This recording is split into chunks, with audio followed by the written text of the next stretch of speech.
Praise the Lord. Good morning.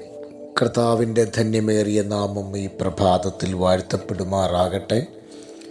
വളരെ അനുഗ്രഹീതവും വിലയേറിയതുമായൊരു പ്രഭാതം കൂടെ ദൈവം നമുക്ക് ദാനമായി തന്നു. ഈ പ്രഭാതത്തിലും പ്രഭാത ചിന്തകൾക്കായി വളരെ ആവേശത്തോടെയും ആഗ്രഹത്തോടെയും പ്രാർത്ഥനയോടെയും കാത്തിരിക്കുന്ന നിങ്ങളെ ഏവരെയും ക്രിസ്തുയേശുവിൻ്റെ നാമത്തിലുള്ള വന്ദനം അറിയിച്ചുകൊണ്ട് നമ്മുടെ പ്രഭാത ചിന്തയിലേക്ക് പ്രവേശിക്കുകയാണ്. നമ്മുടെ ഈ പുതിയതായിട്ട് തുടങ്ങിയ 1000 ആണ്ട് വാഴ്ച എന്നുള്ള വിഷയത്തെ ആസ്പദമാക്കി ഈ പ്രഭാതം നമ്മൾ ചിന്തിക്കുകയാണ്.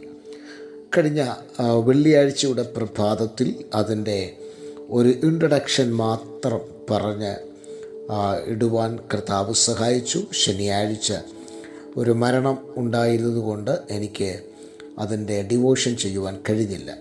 എന്നാൽ ഈ പ്രഭാതത്തിൽ വീണ്ടും നിങ്ങളുമായി ഒരുമിച്ച് അതിൻ്റെ ബാക്കി ഭാഗം പ്രവേശിക്കുകയാണ്. നമുക്കറിയാം 1000 ആണ്ട് വാഴ്ച അത് വളരെ ആഴമായി നാം പഠിക്കേണ്ടതും നാം അറിഞ്ഞിരിക്കേണ്ടതുമായ ഒരു വസ്തുതയാണ്. നമ്മളൊരു പക്ഷേ ചോദിക്കാം, ഈ 1000 ആണ്ട് വാഴ്ച എന്തുകൊണ്ടാണ് കർത്താവ് സ്ഥാപിച്ചത്? എന്താണ് അതിൻ്റെ ഉദ്ദേശം? നമുക്കറിയാം, ബൈബിളിൽ ഇതിനായിട്ട് 1000 വർഷം എന്ന ഒരൊറ്റ വാക്യം പറഞ്ഞിട്ടില്ലെങ്കിലും വിവിധ വേദഭാഗങ്ങളെ അടിസ്ഥാനമാക്കി ചില പ്രധാന ഉദ്ദേശങ്ങൾ നമുക്ക് മനസ്സിലാക്കുവാൻ കഴിയും. ക്രിസ്തുവിൻ്റെ രാജ്യത്വം ലോകത്തിന് വെളിപ്പെടുത്താനാണ് 1000 ആണ്ട് വാഴ്ച കർത്താവ് വെക്കുന്നത്. അതായത് യേശു ക്രിസ്തു രാജാതിരാജൻ ആണ് എന്ന് ഭൂമിയിൽ പ്രകടമാകണം. അതെന്തുകൊണ്ടാണ് യേശു ക്രിസ്തു രാജാവാണ് എന്ന് പറയാൻ കാരണം വെളിപ്പാട് പുസ്തകം 20-ാം അധ്യായം 4 മുതൽ 6 വരെയുള്ള വാക്യങ്ങളിലും യെശയ്യാവിൻ്റെ പുസ്തകം 9-ാം അധ്യായം 6 മുതൽ 7 വരെയുള്ള വാക്യങ്ങളിലും നാം വായിക്കുമ്പോൾ അവിടെ ഈ ഭാഗങ്ങൾ രേഖപ്പെടുത്തിയിട്ടുണ്ട്. വെളിപ്പാട് പുസ്തകം 20-ാം അധ്യായം 4-ാമത്തെ വാക്യം മുതൽ അത് വളരെ സ്പഷ്ടമായിട്ട് നമുക്ക് വായിക്കുമ്പോൾ മനസ്സിലാക്കുവാൻ കഴിയും. നമ്മുടെ സംശയങ്ങൾക്ക് വളരെ നിവാരണം തരുന്ന ഒരു വാക്യമാണ്. ആ വാക്യം ഞാനൊന്ന് വായിച്ച് കേൾപ്പിക്കാം. ഞാൻ ന്യായാസനങ്ങളെ കണ്ടു, അവയിലിരിക്കുന്നവർക്ക് ന്യായവിധിയുടെ അധികാരം കൊടുത്തു. യേശുവിൻ്റെ സാക്ഷ്യവും ദൈവവചനവും നിമിത്തം തല ഛേദിക്കപ്പെട്ടവരും മൃഗത്തെയോ അതിൻ്റെ പ്രതിമയോ നമസ്കരിക്കാതിരുന്നവരും നെറ്റിയിലും കൈമേലും അതിൻ്റെ മുദ്ര കൈക്കൊള്ളാതിരുന്നവരുമായവരുടെ ആത്മാക്കളെയും ഞാൻ കണ്ടു.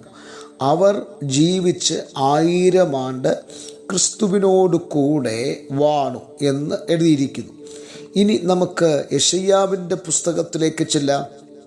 യെശയ്യാവിൻ്റെ പുസ്തകത്തിൽ എഴുതിയിരിക്കുന്നത് എന്താണ്? അവിടെ എഴുതിയിരിക്കുന്നത് നാം വായിക്കുമ്പോൾ 9-ാം അധ്യായം 6-7 വാക്യങ്ങളിൽ എഴുതിയിരിക്കുന്നു, നമുക്ക് ഒരു ശിശു ജനിച്ചിരിക്കുന്നു, നമുക്ക് ഒരു മകൻ നൽകപ്പെട്ടിരിക്കുന്നു, ആധിപത്യം അവൻ്റെ തോളിലിരിക്കും, അവൻ അത്ഭുത മന്ത്രി, വീരനാം ദൈവം, നിത്യപിതാവ്, സമാധാന പ്രഭു എന്ന് പേർ വിളിക്കും. അവൻ്റെ ആധിപത്യത്തിൻ്റെ വർധനയ്ക്കും സമാധാനത്തിനും അവസാനമുണ്ടാകുകയില്ല.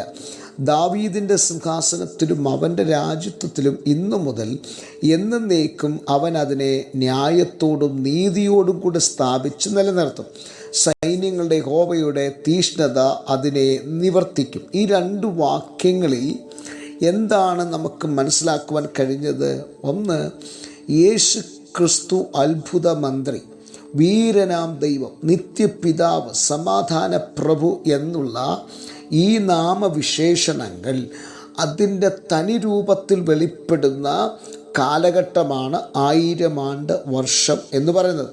ഈ 1000 ആണ്ട് വാഴ്ച കാലഘട്ടത്തിൽ കർത്താവ് അവൻ ന്യായാസനങ്ങളിൽ എന്ന് പറയുമ്പോൾ അതിനെക്കുറിച്ച് എല്ലാം വിവരിക്കുന്നില്ല.